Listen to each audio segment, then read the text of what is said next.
ಆಗಿರುವಂತಹ ತತ್ವಕ್ಕೆ ಸೂಕ್ತವಾದ ರೀತಿಯಲ್ಲಿ ನಡೀತಿದೆ ಅನ್ನೋದಕ್ಕೆ ಬಹಳಷ್ಟು ಸಂತೋಷವನ್ನ ವ್ಯಕ್ತಪಡಿಸ್ತಾ ಕಾರ್ಯಕ್ರಮದಲ್ಲಿ ಮುಂದಕ್ಕೆ ಬುದ್ಧ ವಿಹಾರ ಹಾನೂರಿನ ಪೂಜ್ಯ ಬಿಕ್ಕು ದಮ್ಮತಿಸ ಅಶೋಕ ಆರಾಮ್ ಅವರ ನುಡಿಗಳಿಗಾಗಿ ನಾವಿದೀಗ ವೇದಿಕೆ.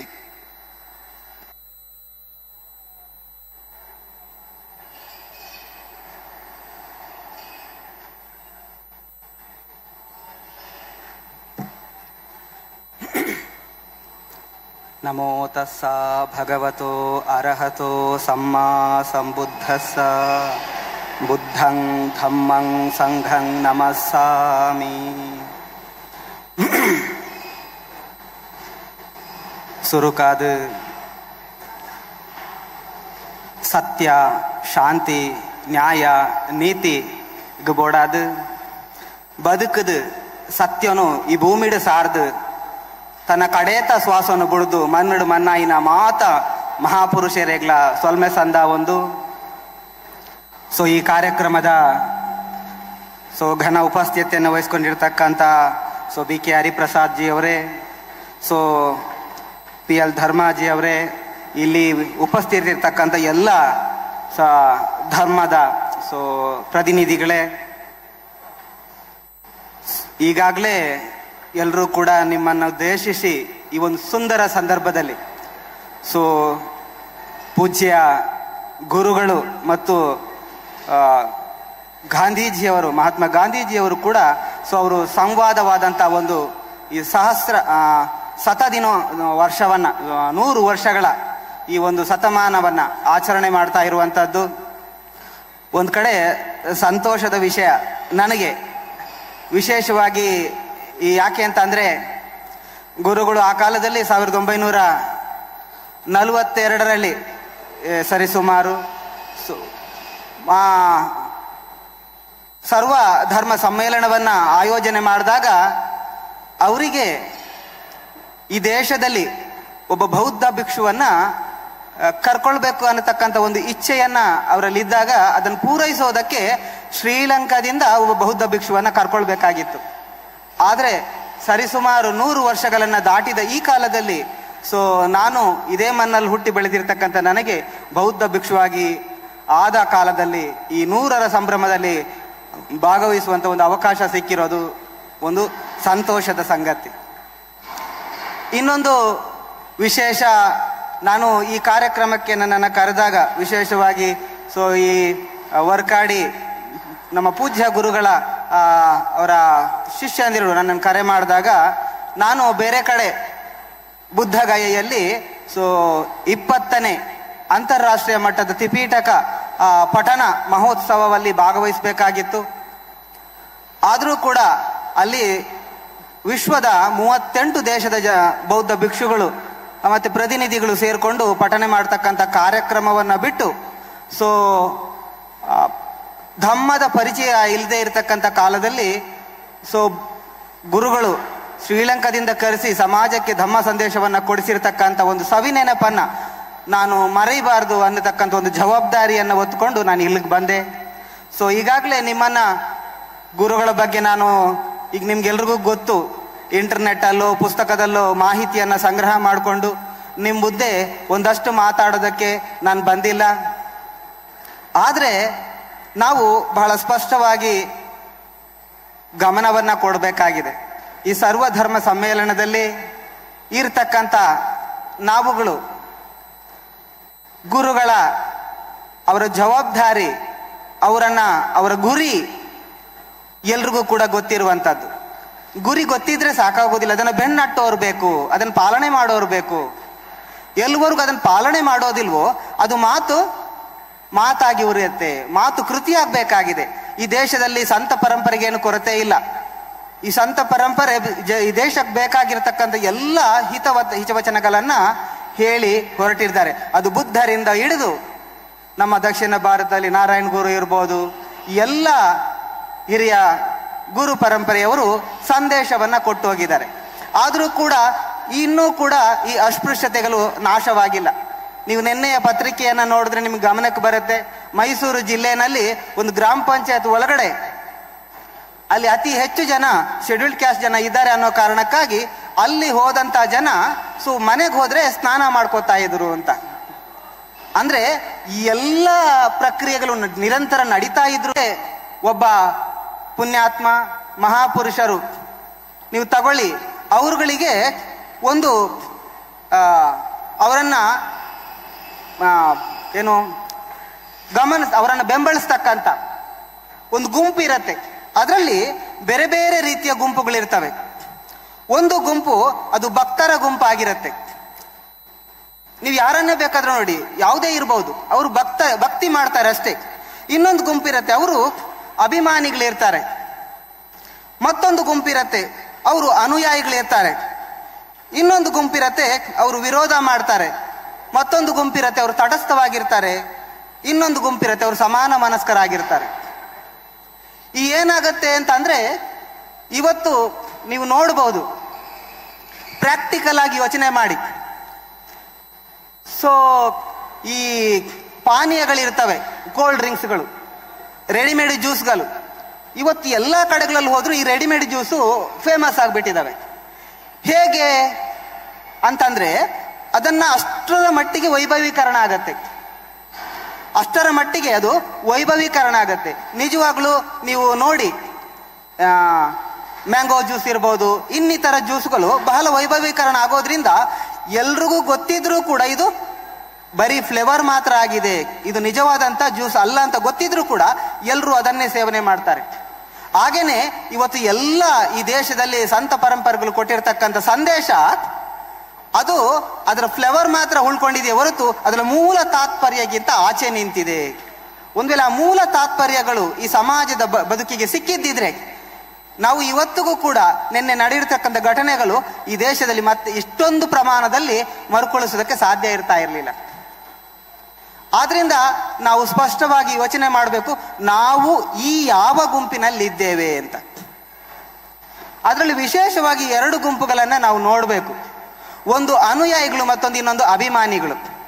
ಈ ಅನುಯಾಯಿ ಮತ್ತು ಅಭಿಮಾನಿಗಳಲ್ಲಿ ಬಹಳ ಅಜಗಜಾಂತರ ವ್ಯತ್ಯಾಸಗಳಿರ್ತವೆ. ಈ ಅಭಿಮಾನ ಇರತ್ತಲ್ವಾ, ಇದು ಶೇಕ್ ಆಗ್ತಾ ಇರತ್ತೆ. ಈ ಅನುಯಾಯಿಗಳಿರ್ತಾವಲ್ಲ, ಇವರು ಬಲಿಷ್ಠವಾಗಿ ಬೇರೂರಿರ್ತಾರೆ. ಈ ಅಭಿಮಾನಿಗಳು ಹೆಂಗಿರ್ತಾರೆ, ಅವರು ಈ ಭೂಮಿ ಮೇಲೆ ಗೂಟ ಹೊಡೆದಂಗಿರ್ತಾರೆ. ಭೂಮಿ ಮೇಲೆ ಗೂಟ ಹೊಡಿತೀವಿ ನಾವು, ಅದೇನಾಗತ್ತೆ, ನೀವು ಶೇಕ್ ಮಾಡಿ ತೆಗೆಯಕ್ ಬರುತ್ತೆ. ಯಾರಿಗೆ ಎಲ್ಲಿ ಬೇಕು ಅಲ್ಲಿ ಕೊಂಡೋಗಿ ಅದನ್ನ ಒಡೆದು ಸದ್ಬಳಕೆ ಮಾಡ್ಕೋತಾರೆ. ಆದ್ರೆ ಅನುಯಾಯಿಗಳನ್ನೋರು ಹೆಂಗಿರ್ತಾರೆ ಅಂದ್ರೆ, ಅವರು ಮರವಾಗಿರ್ತಾರೆ, ಅವ್ರನ್ನ ಕೀಳೋದಕ್ಕೆ ಬರೋದಿಲ್ಲ.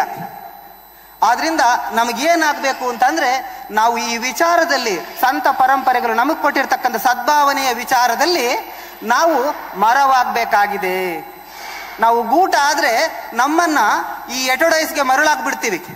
ಯಾವ ರೀತಿ ಈ ಪಾನೀಯಗಳ, ಆಹಾರಗಳ, ನ್ಯೂ ಪ್ರಾಡಕ್ಟ್ಗಳ, ಏನು ಜಂಕ್ ಫುಡ್ಗಳ ಅದಕ್ಕೆ ಮರುಳಾಗಿ ಯಾವ ರೀತಿ ನಾವು ಅದನ್ನ ಖರೀದಿಗೊಳಿಸ್ಕೊತೀವೋ, ಅದೇ ರೀತಿ ಈ ವಿಚಾರಗಳು ತದ್ವಿರುದ್ಧವಾಗಿ ನಮ್ಮ ಮನಸ್ಸಿಗೆ ಬಂದು ನಾವೇನ್ ಮಾಡ್ತೀವಿ, ಅದನ್ನ ವಾಸ್ತವತೆಗಿಂತ ಭಿನ್ನವಾಗಿ ಅದನ್ನ ಸ್ವೀಕಾರ ಮಾಡೋದ್ರ ಮೂಲಕ ಏನಾಗ್ತೀವಿ, ನಮ್ಮನ್ನ ಅಲ್ಲಿಂದ ಕಿತ್ತು ತನಗೆ ಬೇಕಾದಂಗೆ ಬಳಕೆ ಮಾಡ್ಕೋತಾರೆ. ಆದ್ರಿಂದ ಈ ಮೂಲ ವಿಚಾರವನ್ನ ಈ ಸಮಾಜಕ್ಕೆ ಇವತ್ತು ಬೇಕಾಗಿರೋದು ಶಿಕ್ಷಣ. ಈ ಎರಡು ರೀತಿಯ ಶಿಕ್ಷಣಗಳ ಅಗತ್ಯತೆ ಇದೆ ಅಂತ ನನಗನ್ಸುತ್ತೆ. ನಾನು 2 ನಿಮಿಷ ಮಾತಾಡಿ ನನ್ನ ಮಾತನ್ನು ಮುಗಿಸ್ತೀನಿ. ಈ ಎರಡು ರೀತಿಯ ಶಿಕ್ಷಣ, ಒಂದು ಶೈಕ್ಷಣಿಕ ಶಿಕ್ಷಣ ಬೇಕು, ಎರಡನೇದು ಸಾಮಾಜಿಕ ಶಿಕ್ಷಣ ಬೇಕು. ಡಿಗ್ರಿ ಪಡೆದವರು ಕೂಡ ಎಡವಟ್ಟು ಮಾಡ್ಕೊಳ್ತಾ ಇರೋದು ನಮ್ಮ ದೇಶದಲ್ಲಿ ನೋಡ್ತಾ ಇದ್ದೀವಿ. ಆದ್ರಿಂದ ನಮ್ಗೆ ಸಾಮಾಜಿಕ ಶಿಕ್ಷಣದ ಕೂಡ ಅನಿವಾರ್ಯತೆ ಇದೆ. ಸಾಮಾಜಿಕ ಶಿಕ್ಷಣ ಇಲ್ಲ ಅಂತಂದ್ರೆ, ಡ್ಯೂಕ್ ವೆಲ್ಲಿಂಗ್ಟನ್ ಅನ್ನತಕ್ಕಂಥ ಒಬ್ಬ ಮಹಾ ಜ್ಞಾನಿ ಹೇಳ್ತಾನೆ, ನೀವು ಶೈಕ್ಷಣಿಕ ಶಿಕ್ಷಣವನ್ನ ಕೊಟ್ಟು ಸಾಮಾಜಿಕ ಶಿಕ್ಷಣವನ್ನ ನೀವು ಕೊಡದೇ ಇದ್ರೆ ನೀವು ಒಂದು ಈ ಸಮಾಜದ ಅರಿವಿಲ್ಲದೆ ಇರತಕ್ಕಂಥ ಅಸುರರನ್ನ ಸೃಷ್ಟಿ ಮಾಡತಕ್ಕಂಥ ಸಾಧ್ಯತೆಗಳಿರ್ತವೆ ಅಂತ. ಆದ್ರೆ ಅದು ಇವತ್ತು ನೀವು ಇಡೀ ವಿಶ್ವವನ್ನ, ನಮ್ಮ ದೇಶವನ್ನ ನೀವು ಬೇಕಾದ್ರೆ ನೋಡಿ, ಇದರ ಅನುಭವ ನಿಮಗೆ ಸಿಗತ್ತೆ. ಅದರಿಂದ ಸಾಮಾಜಿಕ ಶಿಕ್ಷಣದ ಕೂಡ ಅನಿವಾರ್ಯತೆಗಳಿದೆ. ಈಗ ಉದಾಹರಣೆಗೆ ತಗೊಂಡ್ರೆ, ಬ್ರಹ್ಮಶ್ರೀ ನಾರಾಯಣ ಗುರುಗಳು ಏನ್ ಸಂದೇಶವನ್ನ ಕೊಟ್ರು, ನಾವು ಕೇಳ್ತಾ ಇರೋದು, ನಾವು ಓದ್ತಾ ಇರೋದು ನಿಜವಾಗ್ಲೂ ಇದು ವಾಸ್ತವದಲ್ಲಿ ಇರುವಂತದ್ದ, ಅಥವಾ ತನಗೆ ಬೇಕಾದಂತ ಕನ್ನಡಕವನ್ನ ಹಿಡಿದು ಅವರು ಬರೆದು ಈ ಸಮಾಜದ ಮುಂದೆ ಬಿಟ್ಟಿದಾರ ಅನ್ನುವಂಥ ಅವಲೋಕನವನ್ನ ಎಲ್ಲವರೆಗೂ ನಾವು ಮಾಡೋದಿಲ್ಲ, ಅಲ್ಲಿವರೆಗೂ ಈ ಸಂದೇಶಗಳು ಅವರ ಗುರಿಯನ್ನ ನಾವು ಮುಟ್ಟೋದಕ್ಕೆ ನಮಗೆ ತ್ರಾಸ ಆಗುವಂತ ಸಾಧ್ಯತೆಗಳಿರ್ತವೆ. ಆದ್ರಿಂದ ನಾವು ಇದನ್ನ ಮಾಡಬೇಕಾದಂತ ಅನಿವಾರ್ಯತೆಗಳಿದೆ ಅನ್ನತಕ್ಕಂಥದ್ದನ್ನ ಹೇಳಿಕೊಂಡು, ಸೊ ನಾನು ಒಂದು ಸಣ್ಣ ಉಪಮಾನ ಹೇಳೋದ್ರ ಮೂಲಕ ನನ್ನ ಮಾತನ್ನ ವಿರಾಮ ಮಾಡ್ತೀನಿ. ಸೊ ಒಂದ್ಸಾರಿ ಈ ಒಂದು ಜೇನು ಹುಳ ಅದೇನು ಮಾಡತ್ತೆ ಅಂತಂದ್ರೆ,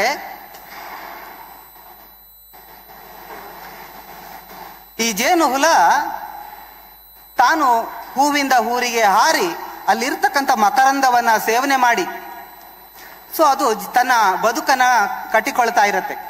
ಒಂದು ದಿನ ಹಂಗೆ ಹೋಗ್ತಾ ಇರುವಾಗ ಒಂದು ಗಲೇಜು ಜಾಗದಲ್ಲಿ ಇನ್ನು ಬೇರೆ ನೊಣಗಳು ಕೂಡ ಅಲ್ಲಿ ಹಾರಿಕೊಂಡು ಅದನ್ನ ಆ ಗಲೇಜಲ್ಲೇ ತಿಂದುಕೊಂಡು ಅಲ್ಲೇ ಇದ್ದು ಬಿಡ್ತಾ ಇದ್ವು.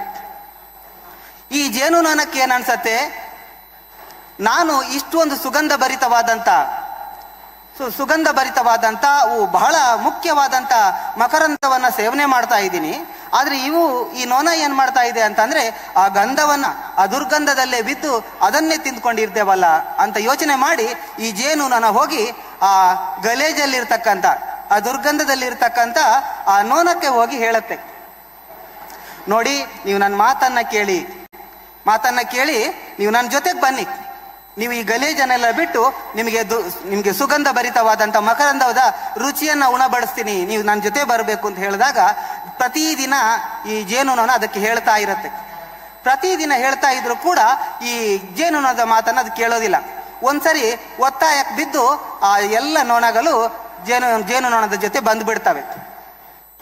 ಬಂದ ನಂತರ ಈ ಜೇನುನೊಣ ಅದನ್ನೆಲ್ಲವನ್ನ ಒಂದ್ ಕಡೆ ಸೇರಿಸಿ ಹೇಳುತ್ತೆ, ನೋಡಿ ಇವತ್ತು ನಾನು ನಿಮ್ಗೆಲ್ರಿಗೂ ಒಂದು ಹೂವನ್ನ ತೋರಿಸ್ತೀನಿ, ಆ ಹೂವಲ್ಲಿ ನೀವು ಕೂತ್ಕೋಬೇಕು. ಕೂತ್ಕೊಂಡ ತಕ್ಷಣ ಸಂಜೆ ಆಗ್ತಾ ಇದ್ದಂಗೆ ಆ ಹೂವಿನ ಅದರ ಮುಚ್ಕೊಂಡು ಬಿಡತ್ತೆ, ನೀವು ಭಯ ಪಡಬೇಕಾಗಿಲ್ಲ. ಆವಾಗ ನಿಮ್ಗೆ ಒಳ್ಳೆ ಅವಕಾಶ ಇರತ್ತೆ. ನೀವೇನ್ ಮಾಡ್ಬೇಕು, ಅಲ್ಲಿರ್ತಕ್ಕಂಥ ಮಕರಂದವನ್ನ ಸೇವನೆ ಮಾಡಿಕೊಂಡು ನೀವು ಒಂದು ರಾತ್ರಿಯನ್ನ ಕಳೀರಿ. ಬೆಳಿಗ್ಗೆ ಸೂರ್ಯನ ಬೆಳಕು ಬಿದ್ದ ತಕ್ಷಣ ಆ ಹೂವು ಮತ್ತೆ ತೆರೆದುಕೊಳ್ಳತ್ತೆ. ಆವಾಗ ನೀವು ಅಲ್ಲಿಂದ ನೀವು ಆರಾಮವಾಗಿ ಹೊರಗಡೆ ಬರ್ಬೋದು ಅಂತ ಹೇಳುತ್ತೆ. ಎಲ್ಲ ನೊಣಗಳು ಅದರ ಮಾತನ್ನ ಕೇಳಿರ್ತಕ್ಕಂಥ ಎಲ್ಲ ನೊಣಗಳು ಒಂದೊಂದು ಹೂವನ್ನು ಆಯ್ಕೆ ಮಾಡ್ಕೊಂಡು ಅದ್ರ ಒಳಗಡೆ ಕೂತ್ಕೊಂಡು ಬಿಟ್ವು.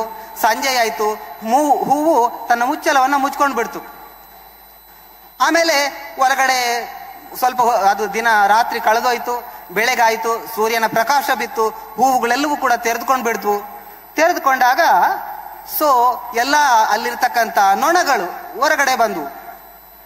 ಹೊರಗಡೆ ಬಂದಾಗ ಆ ನೊಣವನ್ನೆಲ್ಲವನ್ನ ಒಂದು ಕಡೆ ಸೇರಿಸಿ ಜೇನುನೊಣ ಕೇಳ್ತು, ನಿಮ್ಮ ಅನುಭವಗಳೇನು ಹೇಳಿ ಅಂತ. ಆಗ ವಿಭಿನ್ನವಾದಂಥ ಅನುಭವಗಳನ್ನ ಈ ನೊಣ ಹೇಳೋದಕ್ಕೆ ಶುರು ಮಾಡ್ತು. ವಿಭಿನ್ನವಾದ ಅನುಭವವನ್ನ ಹೇಳೋದಕ್ಕೆ ಶುರು ಮಾಡ್ತು. ಸೊ ಒಂದು ನೊಣ ಹೇಳ್ತು, ನನಗೇನು ವ್ಯತ್ಯಾಸನೇ ಕಂಡಿಲ್ಲ. ಇನ್ನು ಕೆಲವು ನೊಣಗಳು ಹೇಳ್ತು, ಪರವಾಗಿಲ್ಲ, ಕಲರ್ ಎಲ್ಲ ಬಹಳ ಸುಂದರವಾಗಿತ್ತು ಇಲ್ಲಿ ನಾವು ಹಿಂದೆ ಇರೋದಕ್ಕಿಂತ, ಬಟ್ ಏನು ಬೇರೆ ಏನು ನನಗೇನು ವಿಶೇಷ ಅನ್ಸಿಲ್ಲ ಅಂತ. ಇನ್ನು ಕೆಲವು ನೊಣಗಳು ಹೇಳ್ತು, ಇಲ್ಲ ಬಹಳ ಸುಗಂಧ ಭರಿತವಾಗಿತ್ತು ಅಂತ ಹೇಳ್ತು. ಈ ತರ ವಿಭಿನ್ನವಾದಂತ ಹೇಳಿಕೆಗಳನ್ನ ಕೊಟ್ಟು ಸೊ ಆವಾಗ ಈ ಜೇನುನೊಣಕ್ಕೆ ಬಹಳ ವಿಚಿತ್ರ ಅಂತ ಅನಿಸೋದಕ್ಕೆ ಶುರುವಾಯ್ತು. ಆಮೇಲೆ ಯಾಕೀಗೆ ಅಂತ ಹೇಳ್ಕೊಂಡು ಅದನ್ನ ಒಂದೊಂದನ್ನೇ ಮಾತಾಡಿಸೋದಕ್ಕೆ ಶುರು ಮಾಡಿದಾಗ ಸತ್ಯದ ಅರಿವಾಗೋಯ್ತು. ಯಾಕೆ ಅಂತಂದ್ರೆ ಇಲ್ಲಿರ್ತಕ್ಕಂಥ ಈ ಅನ್ಯ ನೊಣಗಳು ಏನ್ ಮಾಡ್ತಾ ಇದ್ವು ಅಂತಂದ್ರೆ ಇದ್ರ ಮೇಲೆ ನಂಬಿಕೆ ಬರ್ದೇನೆ ಇಲ್ಲಿರ್ತಕ್ಕಂಥ ಆ ದುರ್ಗಂಧವನ್ನ ಎತ್ಕೊಂಡು ಅಲ್ಲಿ ಹೋಗಿದ್ವು. ಆ ಸುಗಂಧದಲ್ಲೂ ಕೂಡ ಆ ದುರ್ಗಂಧವನ್ನ ತಿಂದು ಅಲ್ಲಿ ದಿನ ರಾತ್ರಿ ಕಳೆದು ಬಿಟ್ಟು ಅದರಿಂದ ಅಲ್ಲಿಯ ಸುಗಂಧವನ್ನ ಅಲ್ಲಿಯ ಮಕರಂದವನ್ನ ಹೀರುವಂತ ಅವಕಾಶಗಳು ಸಿಗ್ಲೇ ಇಲ್ಲ. ಇವತ್ತೂ ಕೂಡ ಈ ದೇಶದಲ್ಲಿ ಇದೇ ನಡೀತಾ ಇರೋದು. ನೀವು ಉತ್ತರದಿಂದ ದಕ್ಷಿಣದವರೆಗೂ, ಪಶ್ಚಿಮದಿಂದ ಪೂರ್ವದವರೆಗೂ ಎಷ್ಟು ಸಂತ ಮಹಾತ್ಮರು ಹುಟ್ಟಿಲ್ಲ, ಎಷ್ಟು ಜನ ಹುಟ್ಟಿಲ್ಲ. ಹಾಗಾದ್ರೆ ನಮಗೆ ದಾರಿದೀಪದ ಕೊರತೆ ಇಲ್ಲ, ಅದನ್ನ ಅಳವಡಿಕೆ ಮಾಡೋದ್ರಲ್ಲಿ ನಾವು ಎಡವಟ್ಟು ಮಾಡ್ಕೊಂಡಿದೀವಿ. ಆದ್ರಿಂದ ನಮಗೆ ಬೇಕಾಗಿರೋದು ಕೃತಿಯೇ ಹೊರತು ಮಾತಲ್ಲ. ಒಂದ್ಸರಿ ನನಗೊಬ್ರು ಸರಿಸುಮಾರು 97ರಲ್ಲಿ ನಾನು ಶಿವಮೊಗ್ಗದಲ್ಲಿ ಒಂದು ವಿಚಾರ ಸಂಕಿರಣದಲ್ಲಿ ಭೇಟಿಯ ಮಾಡಿದ್ದೆ. ಅವಾಗ ನಾನು ಗೃಹಸ್ಥಾಶ್ರಮದಲ್ಲಿದ್ದೆ. ಅಲ್ಲೊಬ್ರು ಪ್ರೊಫೆಸರ್ ದಕ್ಷಿಣ ಭಾರತದ ಐತಿಹಾಸಿಕ ಚಳವಳಿಗಳು ಅಂತ ಒಂದು ಮಾತಾಡ್ತಾರೆ. ಅದರಲ್ಲಿ ಅವರೊಂದು ವಿಷಯವನ್ನ ಹೇಳ್ತಾರೆ. ನಾರಾಯಣ ಗುರುಗಳ ಬಗ್ಗೆ ಮಾತಾಡಿ ದಕ್ಷಿಣ ಭಾರತದ ವಿಷಯದಲ್ಲಿ ನಾರಾಯಣ ಗುರುಗಳನ್ನ ಗಾಂಧಿ ಕಾರ್ಯಕ್ರಮದಲ್ಲಿ ಭಾಗವಹಿಸೋದಕ್ಕೆ ಅವಕಾಶ ಮಾಡಿಕೊಟ್ಟಂತ ತಮಗೆಲ್ರಿಗೂ ಕೂಡ ಸೊ ಕೃತಜ್ಞತೆಯನ್ನು ವ್ಯಕ್ತಪಡಿಸಿ ನನ್ನ ಮಾತಕ್ಕೆ ಪೂರ್ಣ ವಿರಾಮವನ್ನು ಹೇಳ್ತಾ ಇದ್ದೀನಿ. ನಮೋ ಬುದ್ಧಾಯ. ಸಬ್ಬೇ ಸತ್ತ ಸುಖಿನೋ ಭವಂತು. ಪೂಜ್ಯ ವಿಕ್ಕು ಧಮ್ಮತಿಸ್ಸ ಅಶೋಕಾರಾಮ ಗುರೂಜಿ, ನಮ್ಮ ಕಡೆಯಿಂದ ಧನ್ಯವಾದಗಳು. ಮುಂದೆ ಶುಭ ಸಂದೇಶಕ್ಕಾಗಿ ಆಹ್ವಾನಿಸ್ತಾ ಇದ್ದೇವೆ ಶಿವಗಿರಿ ಮಠದ